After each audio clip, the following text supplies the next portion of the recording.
Well, here we are in a New York City cafe.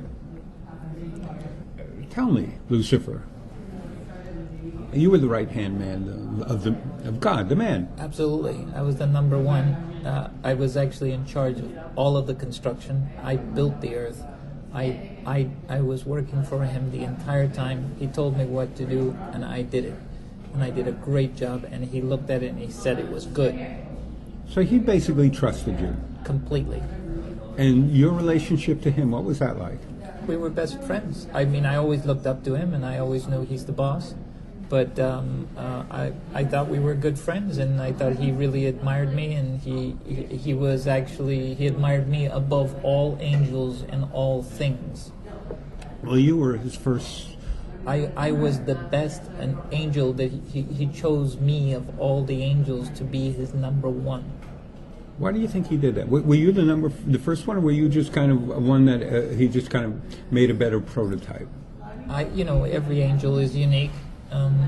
Like every person is unique, but I thought he selected me because of some special thing he saw in me, and that I was special to him, and that I was like, he chose me of all the angels, and I was the best of the best, and I was the most competent, and I was the most looked up to and admired angel in all the world.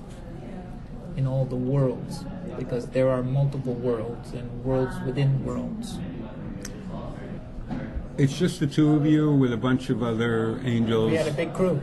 It was a big crew, a lot of angels working on this thing. What kind of powers did you have? My thoughts materialize things. I have the power to influence matter just by my thinking. I can think something and make it happen just by thinking it. Is this something that you learned from God, or did he teach you? Did you get any training? Yeah, we had a course in lucid dreaming. You've heard of Lucifer? It actually comes from lucid dreaming. I was known as the light bringer because what I learned is that we're living in a very kind of complex dream, and if you actually know that you're the dreamer, you can control the dream, and you can control it simply by your desire and your thought. What you think and what you desire will manifest in the world if you know that you're a dreamer, you are the dreamer in the dream. And so this was he actually gave us a course in lucid dreaming, and I was the best guy in the whole course, and I think that's why he chose me as the best of the dreamers. I was the one who was able to see behind the mirage, to understand the code, and to influence simply by my thought. And I constructed reality by my thoughts and my desires under his guidance. So he told me what he wanted, and I did it. And I did it that way. It was a kind of magic, and I was really good at it. How did he instruct you? He just gets into your head, and you can actually hear him talking to you in your head. He has a way of like getting into your head, and more than that, it's like getting into your bones and your heart. Angels, we're made very similar. We just don't have sexual organs, but we're pretty much the same as men, except we're neither male nor female, and we're asexual. We have the same kind of thing you guys call a heart and a brain and a mind. He gets into your heart and your mind, and he can somehow like control your thoughts. Talk about your rebelling. He started it. His number one guy. I did nothing wrong.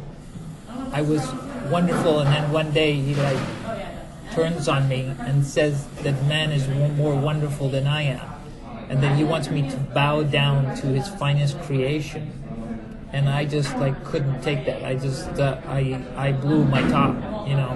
I was like, you must be kidding. You want me to bow down? This is a creation. It's the last of the things you created, and you want me to bow down to this? I, who made the whole world, who was in control of the entire army of angels, you want me to bow to this puny little thing that is a creation, and you say it's greater than me? And I was like, that's when I blew it.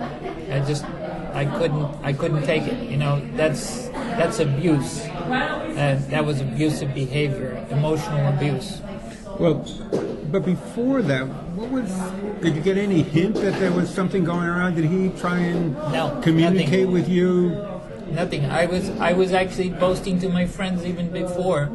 The other angels, were talking about how tight I was with God, and how he treated me so respectfully and obviously cared about me, and then to have him just like turn on me, and he did this in public too. Everybody like saw it. I mean, it's like he told me to do this in front of all the other angels, and it's like I just couldn't do that, especially after I told my friends, like how good we were, and how we were best friends, and he thought so highly of me, and now making me bow down to men was just something I just couldn't do it.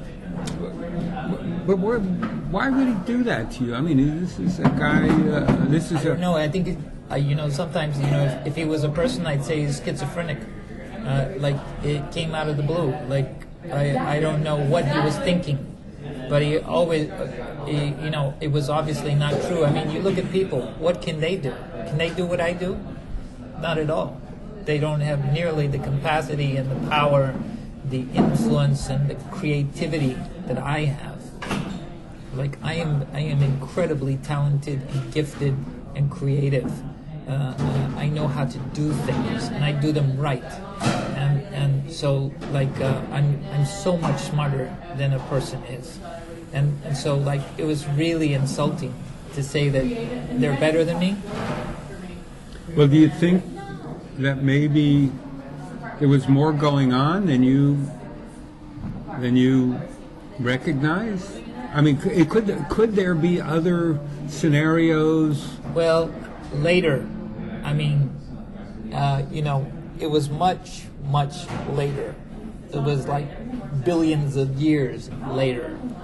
After, we're friends. We actually, I'm no longer in rebellion, and we just got back together recently. And I had thoughts about, this rebellion which was going on for billions of years, and this war I had with him, and sometimes I wonder if somehow he wasn't like setting me up, like that he wasn't like trying to make a point.